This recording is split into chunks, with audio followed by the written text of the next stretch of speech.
Chapter 9. Biaya posting. Kamu memblokir seranganku, bagaimana ini mungkin? Mata Lan Fei melebar dan dia terganggu sejenak. Bahkan jika dia masih seorang prajurit magang, tidak mungkin Yun Xiao dapat memblokir serangan yang telah ia lepaskan dengan 120% dari kekuatannya. Apalagi fakta bahwa dia adalah seorang pejuang sekarang. Mungkinkah potongan sampah ini telah membuka cakranya? Tapi mengapa dia tidak merasakan fluktuasi ki primordial darinya? Dia bukan satu-satunya yang terkejut. Selusin orang yang berdiri di belakangnya semua menatap pemandangan itu dengan mata terbelalak. Kaki mereka menapak ke tanah.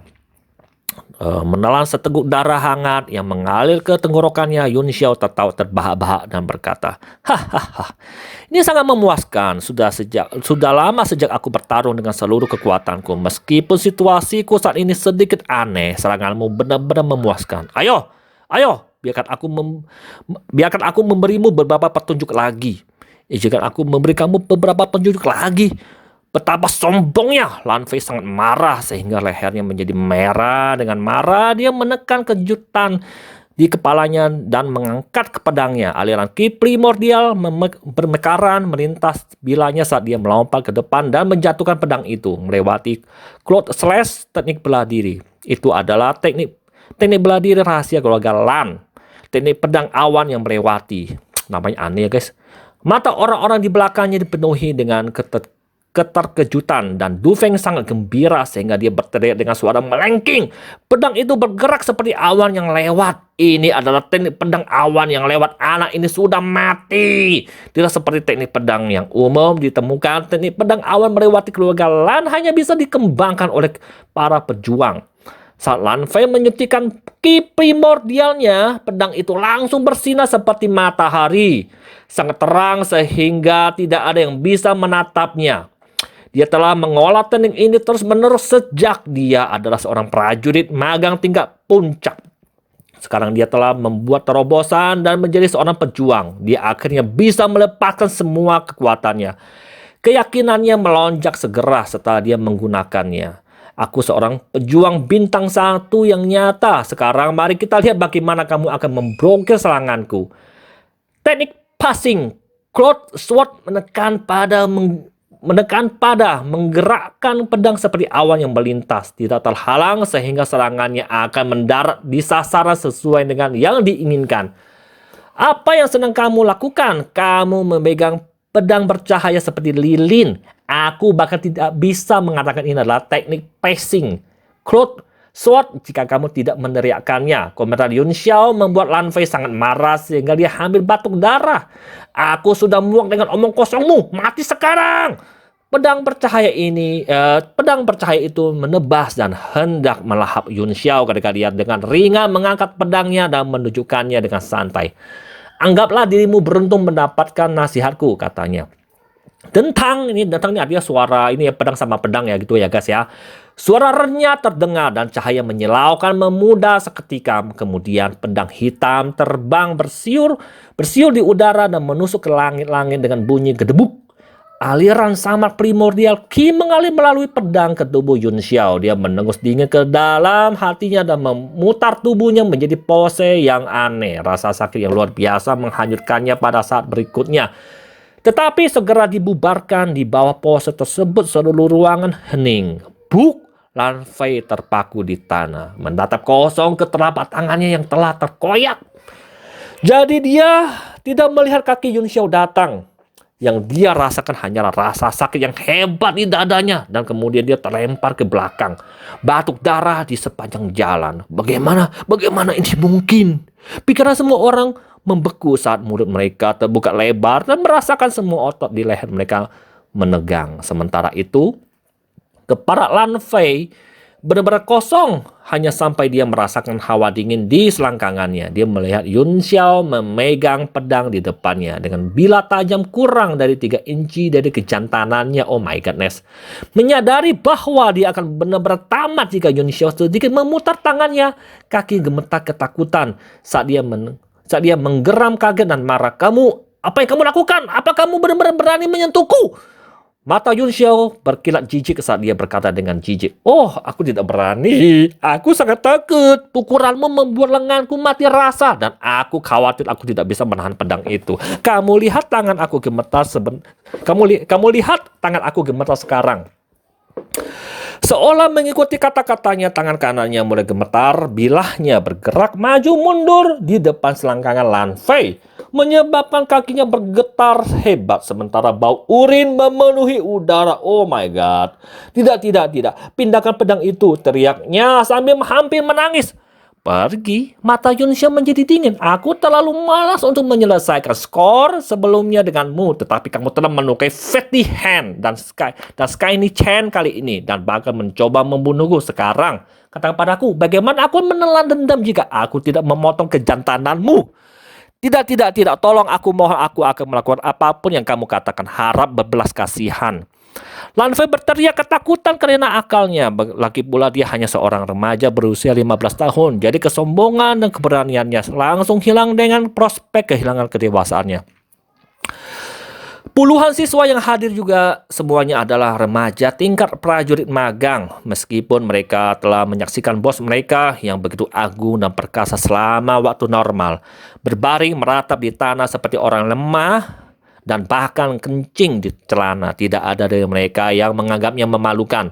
Pria manapun akan takut kehabisan akal dalam situasi seperti itu. Seorang pria tanpa kejantanannya lebih baik mati daripada hidup, ya iyalah guys. Terutama ketika mereka mencuri pandang ke Du Feng dan Luo Ji. Wajah mereka menjadi sangat pucat dan mereka semua berdiri di tempat mereka, tidak berani mengeluarkan suara. Karena seorang pejuang bukanlah tandingan Yun Xiao, mereka juga akan hancur bahkan jika mereka menyerangnya bersama-sama. Jika Yun Xiao masih di kehidupan sebelumnya, dia akan memotong kejantangan orang-orang ini, tapi identitasnya berbeda sekarang. Dan kekuatannya lemah. Lan Fei hanyalah seorang prajurit yang baru dipromosikan dan tidak memiliki pengalaman. Itulah sebabnya dia bisa mengalahkan yang terakhir dengan mudah. Dia tidak akan memiliki kesempatan menang sedikit pun jika dia menghadapi prajurit berpengalaman lainnya atau bahkan seorang master bela diri. Jika kamu ingin mempertahankan kejantanan kamu, bayar saja aku sejumlah uang. Uang? Ya, aku punya uang. Lan Fei merasa seolah-olah dia telah meraih garis hidup. Dia bergegas melepaskan cincin penyimpanan dari jarinya, tetapi semakin cemas dia menjadi, semakin dia tidak bisa melepaskannya. Jangan repot-repot, kata Yun Xiao saat pedangnya melintas di tengah jeritan menyedihkan Lan Fei. Jejak darah melesat di udara dan kedua jari dan cincin terbang lurus ke atas. Yun Xiao menangkap cincin itu dan menyapunya dengan akal sehatnya lah. Baru kemudian dia menyimpannya dengan puas. Apa yang kamu lihat? Dan kamu, jika kamu ingin mempertahankan kejantanan kamu, kamu tahu apa yang harus kamu lakukan. Saat Yun Xiao meririk kerumunan, semua orang terkejut. Dan mereka dengan cepat melepas cincin penyimpanan mereka dan menyerahkannya kepadanya. Wah, ini sih perampokan guys. Lan Fei meletakkan tangannya di atas jarinya yang terputus dan sedikit tenang. Bisakah kita pergi sekarang? Saat itu mata Yun Xiao tiba-tiba melihat sekilas liontin batu giok yang tergantung di pinggang Lan Fei. Jantungnya berdetak kencang dan dengan jetikan pedangnya liontin itu terbang langsung ke tangannya. Matanya berkedip karena terkejut saat dia berkata dengan lemah, "Ini adalah liontin batu giok yang bagus. Ini milikku sekarang." Wajah Lan Fei jatuh saat dia berkata dengan tergesa-gesa, "Aku bisa memberimu apapun saja, tapi bukan liontin giok ini." Hatinya tersentak ketika dia melihat Yun Xiao memelototinya dengan dingin. Ini adalah liontin giok pelindung yang diturunkan dari generasi ke generasi di keluargaku. Jelasnya dengan panik. Hanya ada 5 dari mereka, masing-masing disimpan oleh anggota inti keluarga Lan. Tidak lain adalah simbol status. Itu tidak berguna bagimu tetapi sangat penting bagiku. Dia sangat cemas sehingga butiran keringat dingin menutupi dahinya. Jika dia kehilangan benda ini, keluarganya pasti akan mengulitinya hidup-hidup. Wajah Yun Xiao menjadi dingin saat dia mengangkat pedang dan berkata, barang-barang mereka terlalu sedikit, tidak cukup untuk membeli kedewasaan mereka. Aku bisa mengembalikan liontin itu, tapi aku akan memotong kejantanan mereka. Atau berikan aku liontinnya dan mereka bisa pergi dengan kedewasaan mereka. Terserah kamu. Kelompok remaja ketakutan dan mereka semua menatap Lan Fei dengan cemas.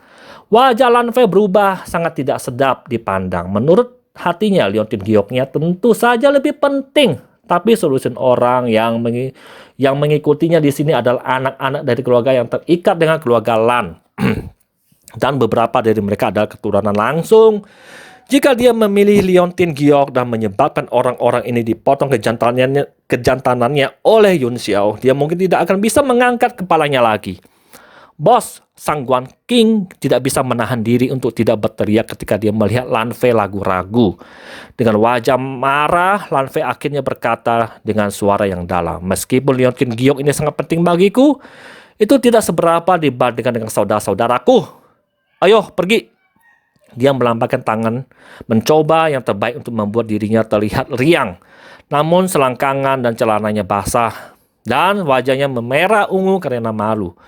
Masih berpose, secerca niat membunuh melintas di mata Yun Xiao saat dia mengayunkan pedangnya dari samping. Seberkas cahaya dingin menembus udara seperti kilat mengarah langsung ke tenggorokan Lan Fei. Mamen. Yang membuatnya ngeri, Lan Fei menemukan bahwa dia dikunci oleh udara pembunuh yang hampir nyata yang tidak bisa dia hindari. Dan udara dingin yang sedingin es menembus langsung ke tubuhnya. Untuk pertama kalinya dalam 15 tahun dia benar-benar merasakan kematian.